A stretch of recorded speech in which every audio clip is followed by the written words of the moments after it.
Can I call you Are you Jacob? filming now? Yeah, I'm filming now. So, can you tell me a couple of words about yourself in context of Gurdjieff moment?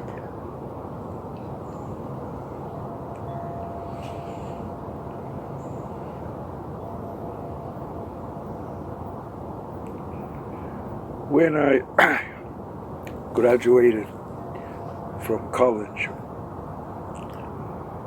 long time ago, I met with a friend who was interested in philosophy and poetry, and he told me he was friends with a young woman, whose mother had worked with this man called Gurdjieff. And he started to tell me about it. He showed me a book. And I went away, I went down to visit my family in Florida. I took one of the Gurdjieff books with me. Then I started to read it. I was 21 years old. And at first I thought, it's hard to accept anything in this book. It was so unusual, and I had come out of a very good college majoring in philosophy. And this was unlike anything I had ever encountered, and I couldn't really accept it. Quite the contrary. Then I kept on reading, and suddenly I began to feel this man who was speaking, who was called G in the book. This book was In Search of the Miraculous. I felt there was something in him, in the way he spoke, in the way he thought. It's something between the lines. There was something that I could only call, he spoke in a very ancient traditional phrase, he spoke as one having authority. Not authority based on anything institutional or formal. Much of what he said was still strange to me, still unacceptable, but there was authority in his words. There was authority in the life, in the sequence of thought, in the presence. I'd never experienced reading someone who had the kind of authority that was not institutional of any kind, just by what I later began to feel was what we call being. And the more I read, the more I was attracted by the presence that was in between the words, that was in the man, in this book, in the sequence of ideas, in the precision, even when the most unacceptable sounding or unusual ideas that my philosophically trained mind would reject and argue against, but it just kept on compelling me. Finally, I said to my friend up in New York, I spoke to his friend was the daughter of this woman that was with Gurdjieff, and I wanted to go and meet the person who had been in person with this man, Gurdjieff. Mm-hmm. So I wrote a letter to this woman who was a pupil of Gurdjieff, had been, and she invited me to come to meet with her.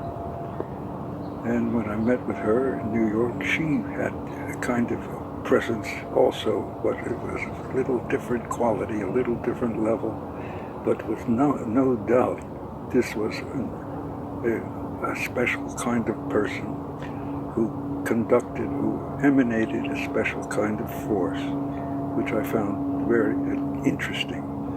Nothing compelling, nothing suggesting that I believe something or that nothing forced upon me, nothing pretentious, just a quality of life in this person.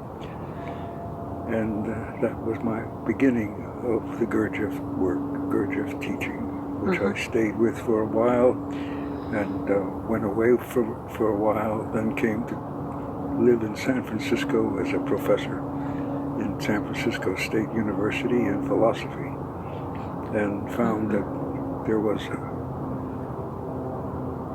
Gurdjieff group in San Francisco. I never imagined such a thing would be.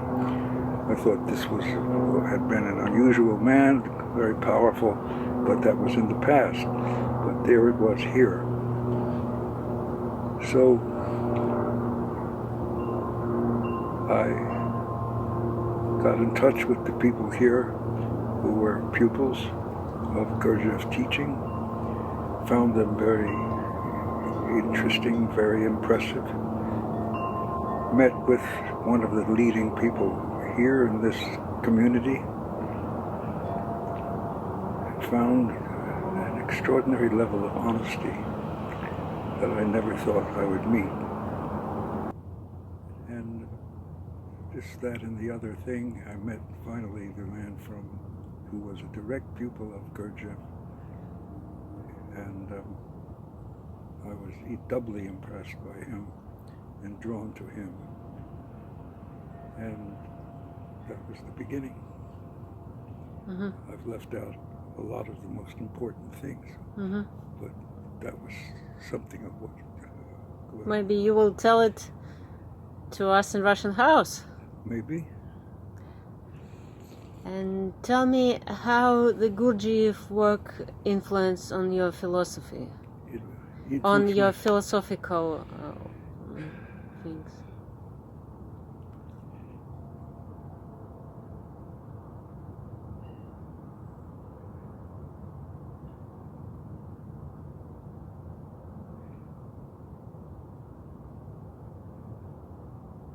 The quality, not an intellectual quality as I was familiar with it, but something else helped me to keep a distance between academic work, which I was doing as best I can, like an academician, and this search, inward search of who or what I am, what we human beings are. And I soon discovered that philosophy was very good, very interesting, very important, but it was basically about ideas, and great ideas even. But that I found that the Gurdjieff work was about energy that I had no idea about up till then, human energy.